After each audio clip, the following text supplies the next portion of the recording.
Lorraine Fox, Lady of Kilkeel, Londoner as well. Now a narrowboat skipper out of Newry, for goodness sake. An honourable set of titles there for you. Lorraine, the boat's coming on the 15th of August. Tell us what kind of boat it is. It's a narrowboat. I converted it quite a few years ago into what's barge. It's the first organic cruising cafe in London, and it's going to be the first to hit Ireland as well. It's very nice, very quaint. It's green, little roses, got a little bird on it, and it's a nice little boat. What's the name of the boat?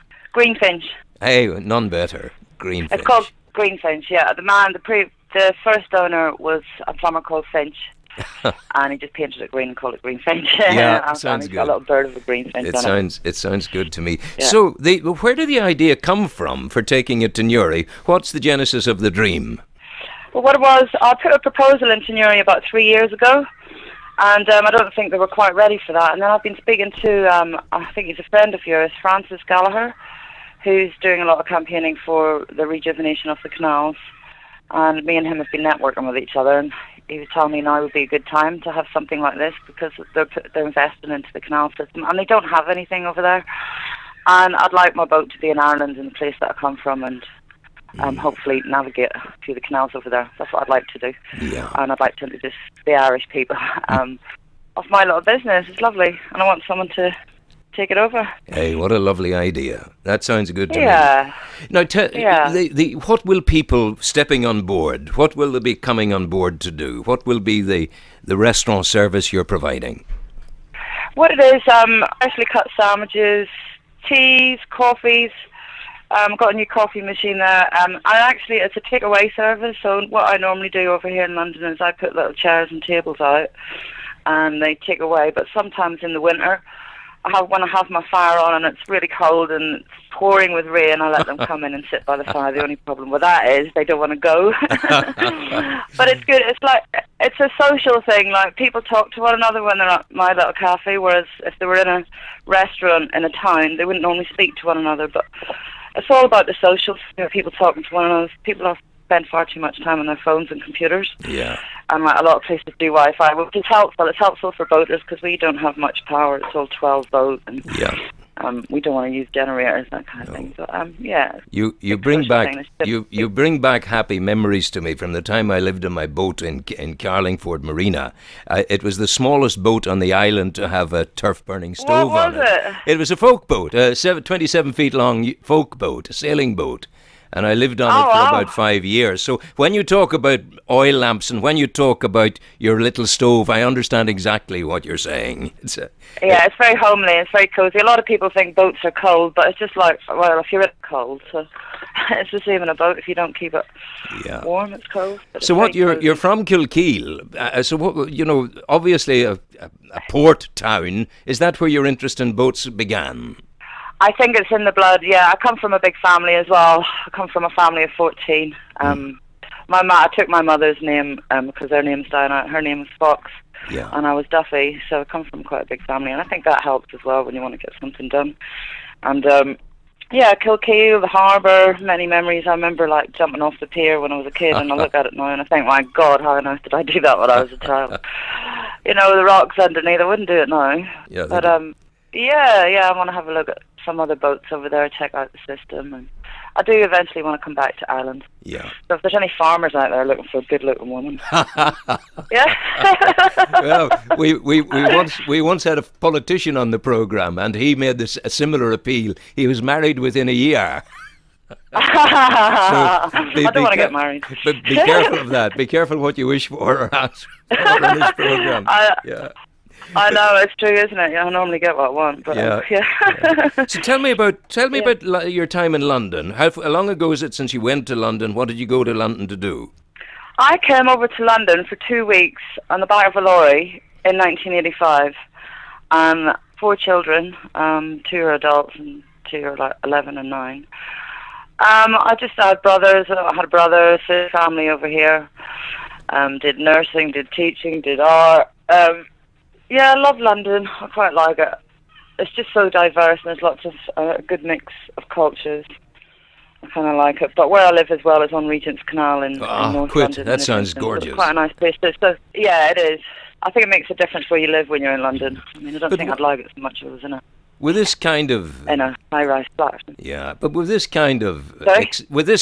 expansive environment in London, what's bringing you back to an introspective and dreadful Northern Ireland?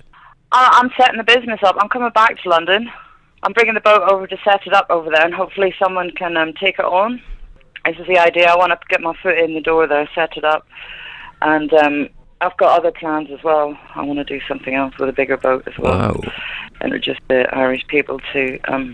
It's a big secret at the minute, Rowan. So Oh, we shan't give away secrets. Well, not don't. But what I do have to say, I'm very happy you're It's very exciting, though. Yeah, I'm It's happy very you're sharing. exciting. Yeah. I'm happy you're sharing the secret of the first canal narrowboat to come on in the modern era on the Newry Canal. Yay! Yay! Yeah, I'm so excited. I mean, sometimes I think, what am I doing? Oh my God, like, it's scary. And, you know, and I've been reading up on, like, going up the channel, and I'm going to have to plug my drainage holes at the bow. But I'm glad that I've got Peter along, because I did ring and contacted Peter, and he's been very, very, very helpful. But I just wanted some local knowledge. Like, I've done quite a few canals and rivers here in London. You know, I've been up the Stort, I've been to River Lee, been up to Rickmansworth, Grand Union. You know, I've come from the Thames, from the Kennet and Avon. So, like, even though you do that and you have that experience, it's good to have someone with the local knowledge.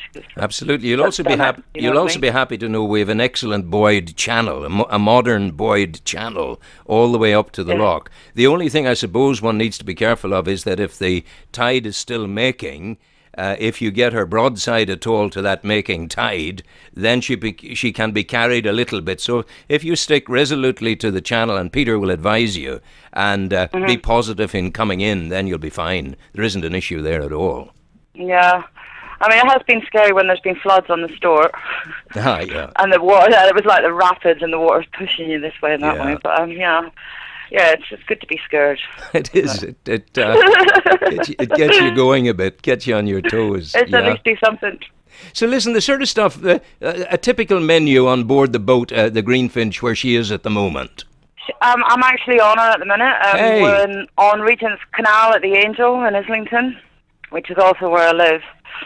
So, yeah, it's a beautiful day, and I want to do my roof today. I've got I want to put some red oxide, do the rusty bits, and have her nice and shiny and new for Northern Ireland. I'm so envious of you, I tell you, because you're talking the language I talked until 5 or 6 years ago, and I can see it all very, very clearly. You miss your boat? I miss it terribly. I give it away because I couldn't bear to sell it.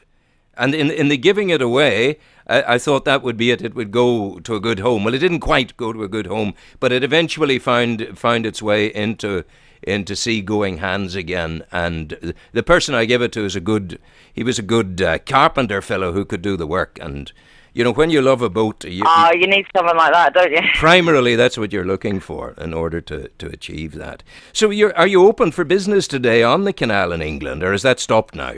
No, I'm not trading because I've got a few, I'm changing a bit inside the boat. I'm going to put a shower in it. I took the shower out a while ago, but I want to put a shower in it so that it's a bit more habitable. Yeah. And I took it out of water in March, got it blackened, and I'm just touching it up and doing those kind of things. So no, I can't open it at the minute because I'm decorating. She's steel hull, yeah? Yes. Yeah, she's actually a funny shape. She's got like, at the front, instead of a pointed bow, she's a bit round. Oh, yeah. People some people think I'm going backwards. They think it's the back of the boat, but it's actually they don't know which way I'm coming when they see me. But it's very quaint. What sort of... all the old badges. Hey, lovely. Everywhere it's been. Yeah. How old is she? She, in 1990. She looks a lot older. Yeah. But, she's not that old at all. 1990s, but, okay. She's a good girl. It was nice. I ripped her up. Got loads of rust out of her. I found there was a leak in her for 3 years. Got that fixed. Yeah, I've had a few scares with bilges, and I've done my own stern gland pack, and you know what yeah, I do, of course. Yeah, absolutely. But you're no bother for a Kilkeel woman. Sure it's not. Now, no bother at all, hey. Tell me this, Lorraine, what do you know of our ship canal? To be quite honest, only what I've seen. I've had a look at, there's the narrow water, isn't there? Yeah. I don't know that much about it. I have a sister that lives in Newry. My brother worked there for years. Yeah. I've only seen the quays. I'd like to know a lot more about it. Well, it's a good story because 1710. the original 1710, wasn't it? And it was very busy before. Yeah, 1742. The inland navigation from Newry to Lough Neagh opened. That was the inland from Newry to Lough Neagh. But from Newry to the sea, the one you're coming into, that's more recent. It was a later development, but nevertheless, it's the loch is called Victoria Loch, and the basin is called the Albert Basin. So that gives you a timeline for it, you know. Yeah. Now, the run up, it's full of good wildlife. It's beautiful. You'll see plenty of kingfishers. You'll see plenty of cormorants looking over from the river. I've got a kingfisher on my tiller. Well, you're joking. Yeah, I have. Yeah, that's my pin. I've got a kingfisher on my tiller. There you are. Yeah, well done. You'll have kingfishers around you in the Newry Canal as well. Wow, I promise you that. And very clean water. You got herons. Yeah, loads of herons. Yeah, they're so patient. They simply stand there. Herons and cormorants. Well, cormorants, herons. We have mallard duck. We have moorhen. All of that. Yeah. Yeah, and geese. Geese, yes, they come. Geese, Yep, they come into the estuary. You'll get them across the bank. So it's all pretty good. And where you're coming to at the Quays, that's one of our most modern and recent developments. A very successful private public enterprise which has been custom made for the development of retail shopping down there at the Quays, with an acknowledgement of the seagoing end of things on the water. So, that's fantastic. And tell me this, Rowan, do they call it brackish, the water? Is it a mixture of both? No, it's not. It's I like the word brackish rather than blackish. It's kind of peaty going clear. And that's it. It's very, very... We used to make canal tea, as we called it, which was a hot rum made out of the canal water. Oh, wow. And that worked very, very well. The other thing we used when we introduced ducks to the canal, funny enough, we had to do that.